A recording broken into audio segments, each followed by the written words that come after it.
Hello বন্ধুরা, good morning. আশা করি সবাই ভালো আছো। আমি বৈশাখী বলছি। আমার আর একটি নিউ ভিডিওতে সবাইকে অনেক অনেক স্বাগত জানাই। সকাল 10টা বাজে, এখন থেকেই ব্লগটা শুরু করছি তোমাদের সাথে নিয়ে। আশা করি আমার ব্লগটা তোমাদের ভালো লাগবে।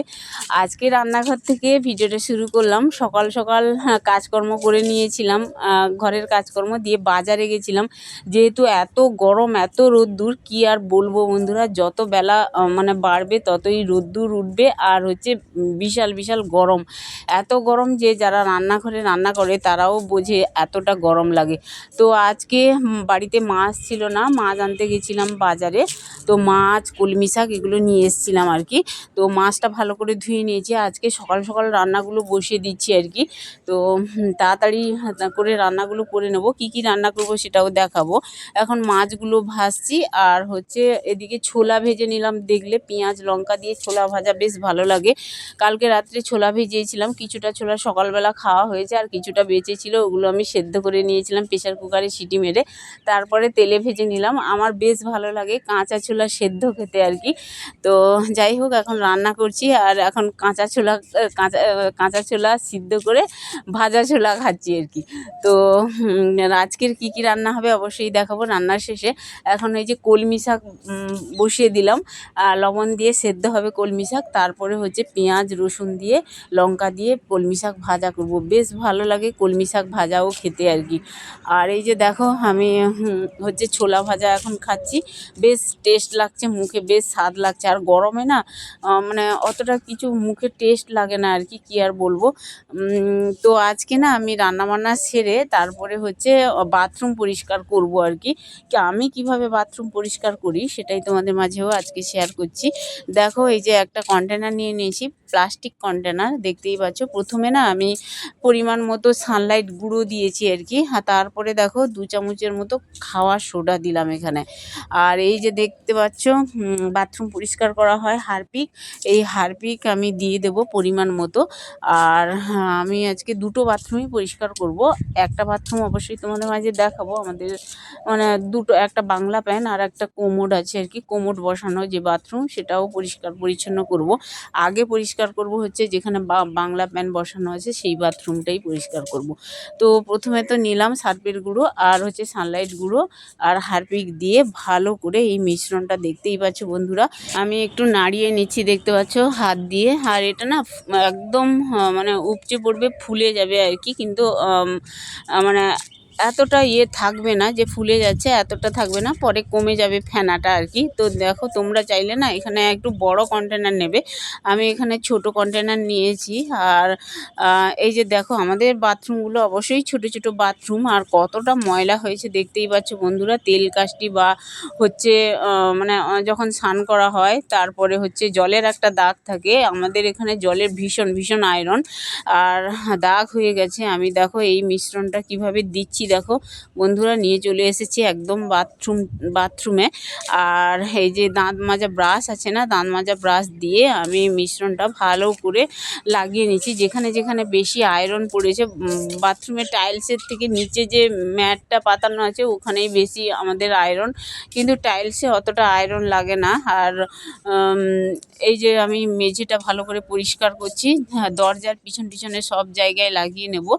আর এটা লাগিয়ে আমি কিছুক্ষণ রেখে দেবো আর কি। হাতে সময় থাকলে বেশিক্ষণ রাখতেই পারো, কিন্তু মানে আমি লাগিয়ে নেব। তারপরে হচ্ছে কিছুক্ষণ রেখে আমি প্রায় 1 ঘন্টার মতো বা আধ ঘন্টা 40 মিনিট মতো রেখে তারপরে আমি ঘষে দেবো আর কি। বেশ এই মিশ্রণটা বেশ কাজে দেয় আর কি। বাথরুম পরিষ্কার ক্ষেত্রে না বেশ ভালোই হয় আর কি, পরিষ্কার একদম ঝকঝকে হয়ে যায়। অবশ্যই তোমরা দেখতেই পাবে। আর এই যে দেখতে পাচ্ছ বন্ধুরা, দিয়ে দিলাম, আমি ঘষে দিলাম একদম, মানে শুকনো মেঝের উপরে আমি ঘষে দিলাম আর কি। ওই ব্রাশ দিয়ে ওই মিশ্রণটা ঘষে দিলাম। তো এই বাথরুমে ঘষে নিয়েছি, আর ওই বাথরুমে গিয়ে একটু ঘষবো, তারপরে হচ্ছে কিছুক্ষণ রেখে দেবো তারপরে। তো এখন দেখো বন্ধুরা, নিচে চলে এসেছি। আর তোমরা চাইলে না এখানে ওই টাইলসের উপরে ছিটিয়েও দিতে পারো, আমি তো ব্রাশ দিয়ে লাগাচ্ছি। আর যখনই বাথরুম পরিষ্কার করবে তখনই হচ্ছে একটা হাত দিয়েই তো আমরা ঘষাঘষি করি, তো একটা গ্লাভস পরে নিতে হবে আর কি। তো ওই বাথরুমেও লাগিয়ে দিয়ে আসলাম, যা ছিল আর কি মিশ্রণটা। এবার দেখো বন্ধুরা চলে আসলাম বাথরুম পরিষ্কার করতে, ঘষতে আর কি। এটা তো ঘষতেই হবে, হাতে কিন্তু আমি গ্লাভস পরে নিয়েছি, দেখতেই পাচ্ছ। দিয়ে ঘষে ভালো করে পরিষ্কার করব, খুব সুন্দর পরিষ্কারও হয়ে যাচ্ছে।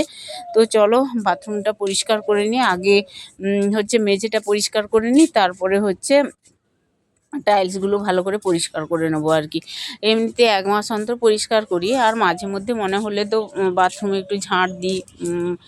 আর মানে কি বলবো, অপরিষ্কার তো হয়, স্নান করতে করতে বাথরুমে একটা মানে দাগ হয়ে যায়, তারপরে পা স্লিপ করার সম্ভাবনাও থাকে। বাথরুম সবসময় পরিষ্কার পরিচ্ছন্ন করে রাখলেই ভালো হয় আর কি। মানে পা স্লিপ করবে না, তেল আঠা হয়ে পা অনেক সময় স্লিপ করে যায় না, বাথরুমে পড়ে যায় লোক। কিন্তু কি বলতো, বাথরুম যদি আমরা পরিষ্কার পরিচ্ছন্ন করে রাখি তাহলে এই চান্সটা থাকে না আর কি সব সময়। তো এই যে দেখো আমি ঘষে নিলাম, তারপরে ধুয়ে টুয়ে কমপ্লিট করে নিই। আর তোমরা দেখবে মেঝেটা কতটা ময়লা ছিল আর কিভাবে আমি পরিষ্কার করেছি ঘষে ঘষে আর কি। আর জুতো পরে নিয়েছিলাম, হাতে গ্লাভসও পরেছিলাম। গ্লাভসটা অবশ্যই মানে ঘষা মাজা করতে করতে না একটু ছিঁড়ে গেছিলো, গ্লাভসটা খুলেও দিয়েছিলাম আর কি।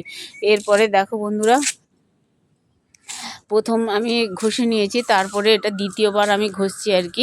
একটু সময় নিয়ে ঘষতে হবে, তারপরে গিয়ে পরিষ্কার হয়ে যাবে। তো চলো বন্ধুরা, অনেকটাই পরিষ্কার করে নিয়েছি ঘষে ঘষে, দেখতেই পাচ্ছ। আর জলও দিচ্ছি, জল দিয়ে পরিষ্কার করছি। আর একটা মানে ঝাঁটা নিয়েছি আর কি, ঝাঁটা নিয়ে আমি এই যে জলগুলো বের করে দিচ্ছি, দেখতেই পাচ্ছ। বাথরুমটা কিন্তু খুব সুন্দর পরিষ্কারও হয়ে গেছে, আর তোমরা দেখবে। আর আমি টাইলসগুলো পরিষ্কার করব, উপরের টাইলসগুলো কিছুটা ঘষে নিয়েছি এর আগে। টাইলসটা দেখতেই পাচ্ছ বন্ধুরা, এই যে ঘষছি।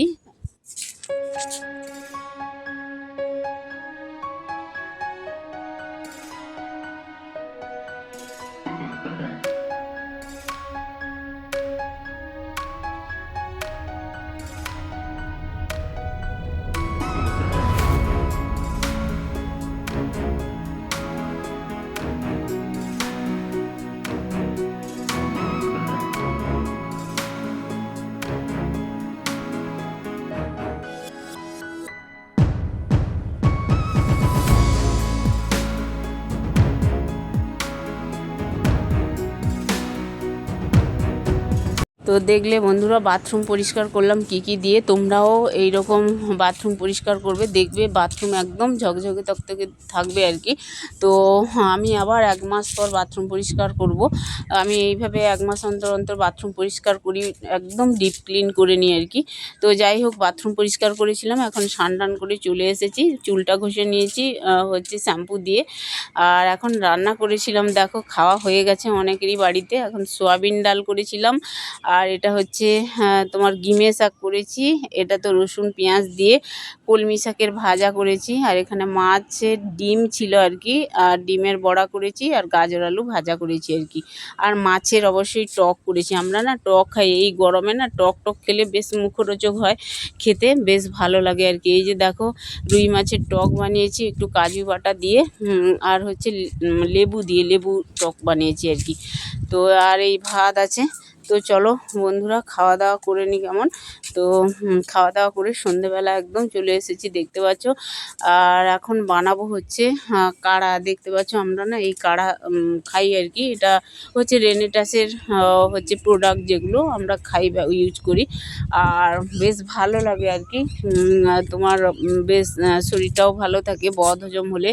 আর এই কাড়া খেলে কিন্তু শরীরে ভীষণ উপকার, সকালবেলাও খেতে পারো, বা তোমরা সন্ধেবেলা বা যে কোনো টাইমে যদি খাবার দাবার বেশি হয়ে যায়, বদহজম হয়ে যায়, খেতে পারো, বা সকালে খালি পেটেও খাওয়া যায় মাঝে মধ্যে।